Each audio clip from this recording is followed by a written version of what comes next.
All right. My gun here. This is a big boy Henry lever action cowboy rifle 44 Magnum. Think I'm ready. Are you?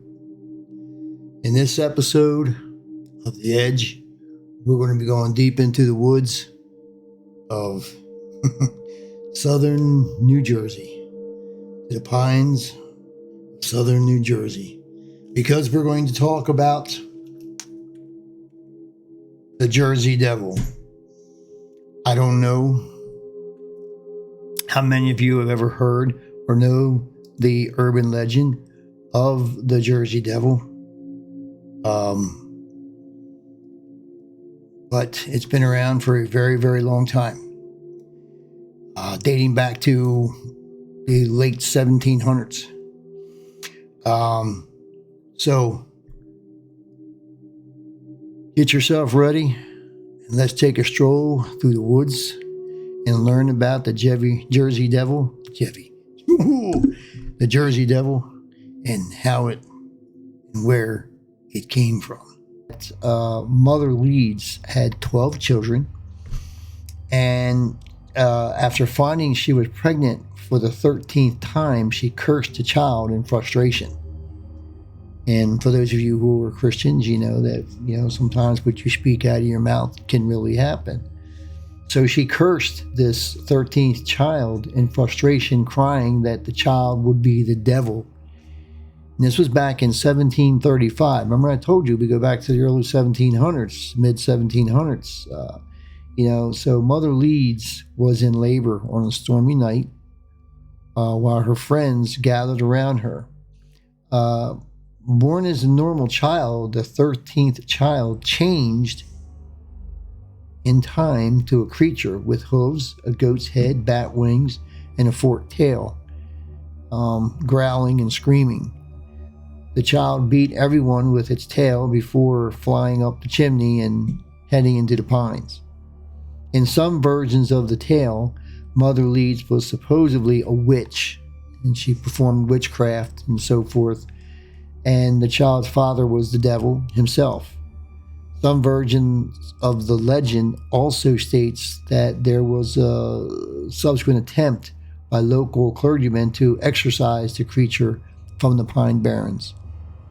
So there's a lot of different variations and a lot of different things to it. Now, the Leeds family, prior to the early 1900s, the Jersey Devil was referred to the Leeds Devil or the Devil of Leeds, either in connection with the local Leeds family, with a southern New Jersey town, Leeds Point, which is where a lot of this took place at. Mother Leeds has been identified by some as Deborah Leeds, on grounds that Deborah Leeds' husband, Japhet Leeds, named 12 children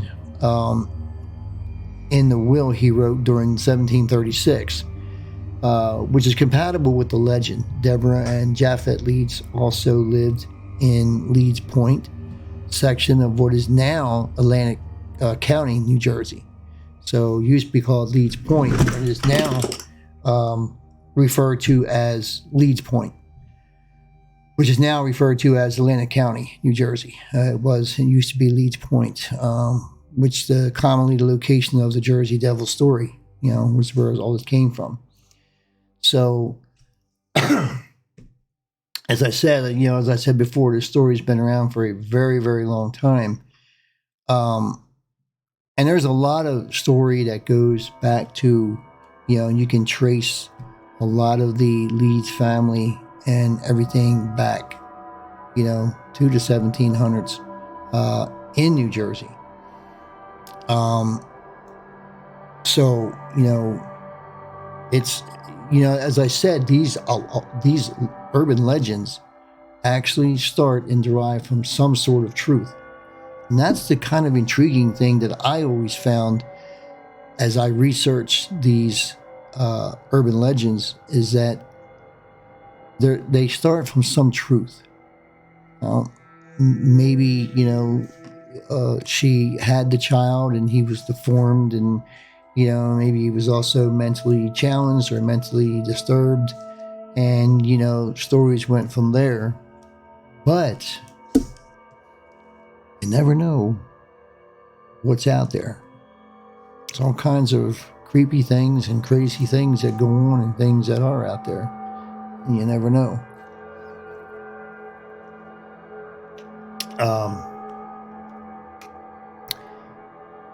Now that Jersey Devil, as it escaped when it was born, is said to have lived in those woods all this time. There's been a lot of course, reported sightings. There have been many claims and sightings and occurrences involving the Jersey Devil. According to legend, while visiting the Hanover Mill Works to inspect the cannonballs being forged, the commander, Stephen Decatur, if I'm saying that correctly, Decatur, Decatur, sighted a flying creature and fired a cannonball directly upon it, and it had no effect on it. Another person, Joseph Bonaparte, if I'm saying that properly, elderly brother of Napoleon, is also claimed to have seen the Jersey Devil while hunting on his border town estate around 1820. During 1840, the Jersey Devil was blamed for several livestock killings. Similar attacks were reported during 1841, accompanied by tracks and screams. In Greenwich, during December of 1925, a local farmer shot an unidentified animal as it attempted to steal his chickens, and then photographed the corpse afterwards. He claimed that none of the 100 people he showed it to could identify it. There's over 100 people that he showed it to could not identify what they saw.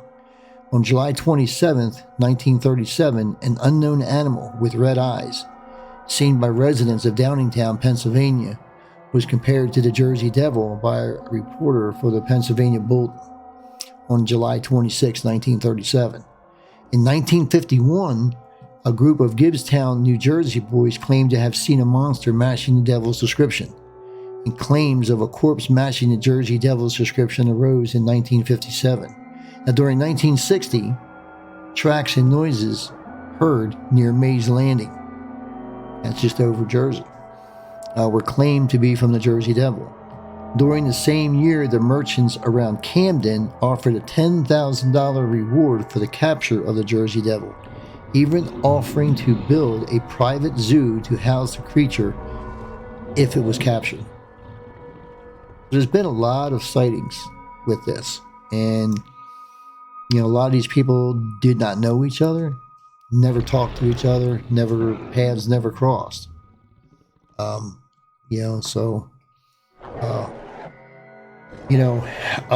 was a wave of sightings in 1909. Talk about some more sightings. During the week of January 16th to the 23rd of 1909, newspaper published hundreds of claimed encounters with the Jersey Devil from all over southern New Jersey and the Philadelphia area. Among those alleged encounters were claims the creatures attacked a trolley car in Haddon Heights and a social club in Camden. Police in Camden and Bristol, Pennsylvania supposedly fired on the creature to no effect. Now, think about what that just says there. Police in Camden and Bristol, Pennsylvania supposedly fired on the creature to no effect. Now, you've got police officers who are standing there shooting this creature. I mean, come on. A bunch of police officers are all going to see the same thing and shoot at it and nothing happens. I mean, think about that, and you can find reports on that. So look that up. Police in Camden and Bristol, Pennsylvania, around 1909, supposedly fired on the creature to no effect. Other reports intensely concerned unidentified footprints in the snow, but soon sightings of creatures reassembled the Jersey Devil were being reported throughout New Jersey and as far away as Delaware and Western Maryland. The widespread newspaper coverage created fear throughout the Delaware Valley. prompting a number of schools to close and workers to stay at home. Vigilante groups and groups of hunters roamed the pines in southern New Jersey and countrysides in search of the Jersey Devil.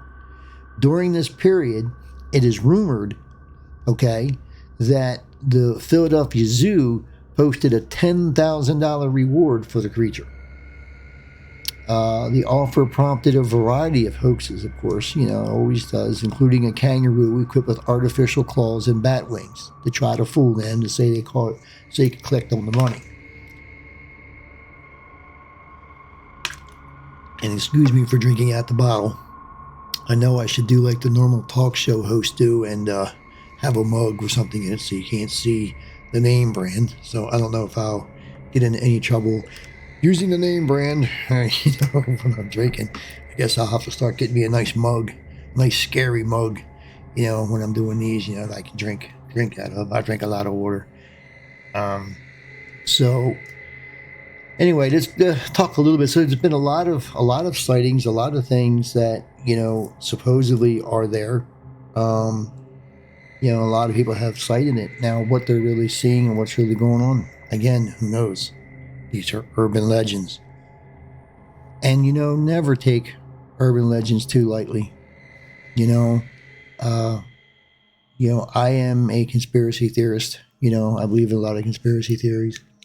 And we're going to be doing shows on aliens, UFOs, or actually they call them UTVs now. They're going to be coming up. And we're going to be, hopefully this spring, summer, we're going to be taking trips and actually looking and seeing what we can find and doing some shoots on location. And there's a lot more to when I start doing the alien stuff and the ETVs and all, they're going to be in a couple different parts because I can't obviously do it in one show. It would be, 8 hours, 12 hours long. Because there's a lot when you start talking about that and start talking about the government, the great government, and what's going on there. But anyway, I don't want to get too sidetracked from what we're talking about with this Jersey Devil. But the reason I went there is because, you don't really know what's going on out there, and the things that take place. And for those, even the Christians believe in miracles. They believe in the having faith and the strength of prayer. Well, that can be looked at as a form of magic. You're praying to God. God's healing. Boom. They've been healed. I do believe in magic. I do believe in earth, air, fire, water, and spirit gods. I practiced Wiccan for a long time. I do understand it. And we're going to get into some of that too. And be talking about that in some other later episodes about Wiccan and Wicca. And I'm going to try to get some Wiccans to actually come on the show and talk as well, who are actually practicing today deeply, and do a little bit of shows on that. But anyway, skeptics believe, let's get back to this, the skeptics believe that the Jersey Devil to be partially be nothing more than a creative manifestation upon the imagination of the early English settlers, with plausible natural explanations, including boogeyman stories, created and told by bored Pine Barren residents as a form of children's entertainment. The byproduct of the historical local disdain for the Leeds family. The misidentification of known animals and rumors based on common negative perception of the local rural population of the Pine Barren known as Pineys. You always have the skeptics,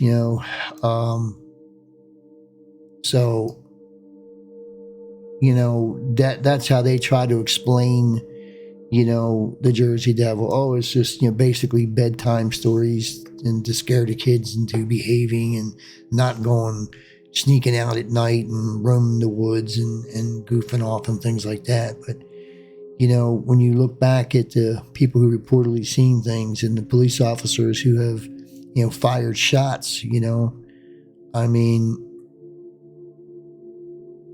you got to believe there's something out there. What it is, what they're seeing, who knows. Sometimes your imagination can run wild with you. But I like to always believe that there are the strange and unknown creatures and things out there amongst us that we do not know about. I do believe that. And this urban legend has been around, like as you just heard, from the early 1700s, and I don't think it's going anywhere anytime soon.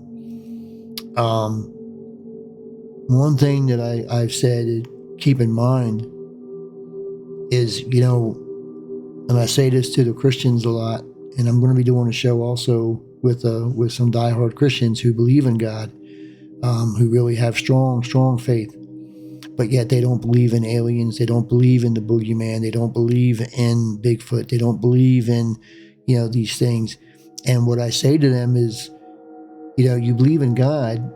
How do you know God is real? And they'll say, have faith. You got to have the faith. You have to believe, have faith. But,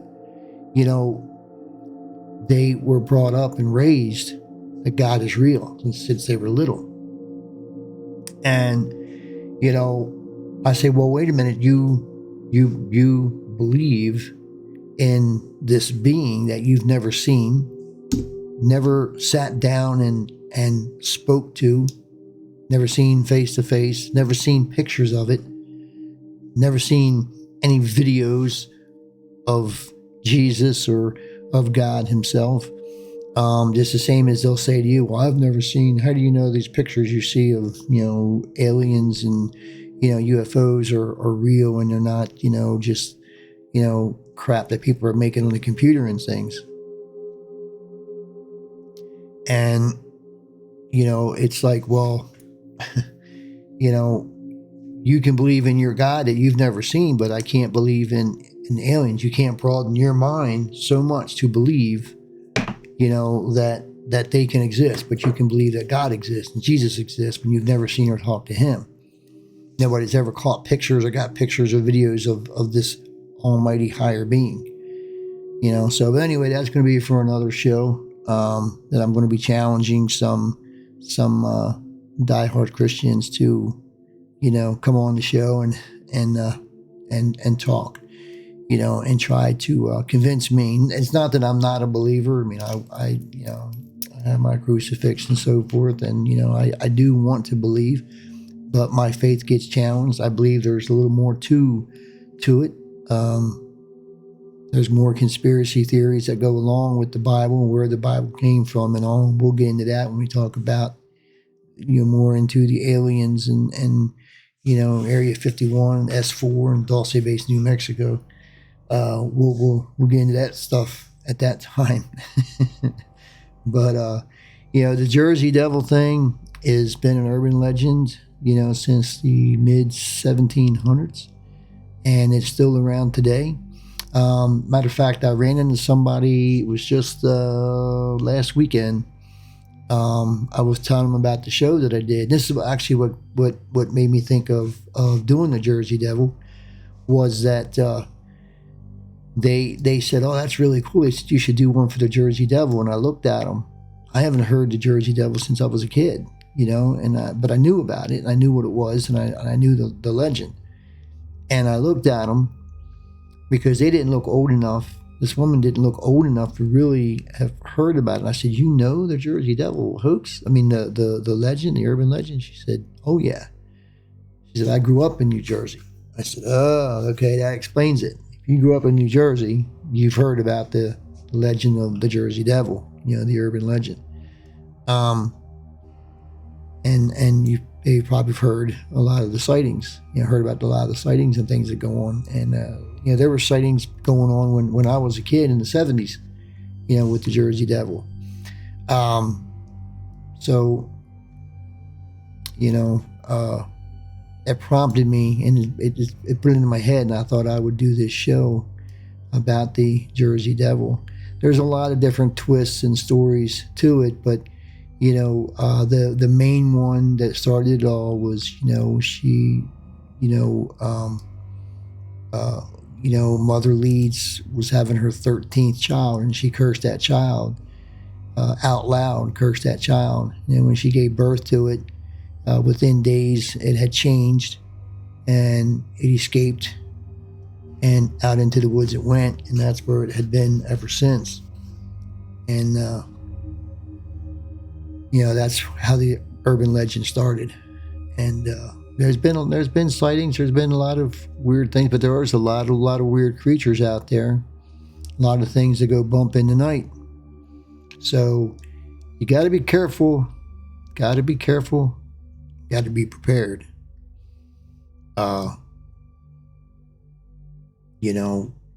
So always remember, urban legends start from something that was real, 100% real. That's how urban legends get started. They're all based on something that really did happen. And maybe along the way, the story took some curves and some changes, and some things branched off from it here and there. But if you trace the roots all the way back, you're going to find that it started from something that really did happen closely. How closely, how far apart the stories are that we hear, don't know. So always be prepared. Always watch your back. Always take something with you when you walk in the dark. Always take something with you when you walk in the dark. A lot of people don't realize, I talked before about the few movies that were based on a real character.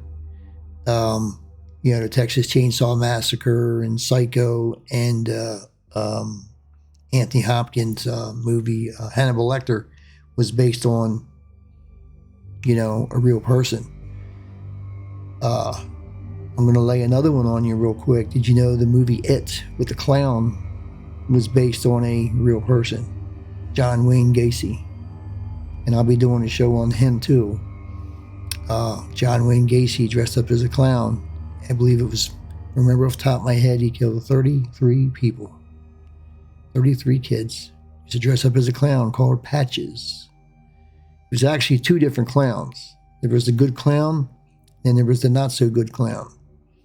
And he actually designed the facial makeup and everything in his own costume. But when he became the second clown, Patches, that was the one that wasn't so good. But that's for the next show, John Wayne Gacy. So I hope you enjoyed the story of this Jersey Devil, because as far as we know, he's still, or he or she or it, still is roaming in the pines in southern New Jersey. So next time you're out in the woods, and it's been known to cross over and come into Delaware and come into Maryland and come into Pennsylvania. So next time you're out in the woods and alone and you hear some blood-curdling screams, think about, it could be the Jersey Devil. Could be.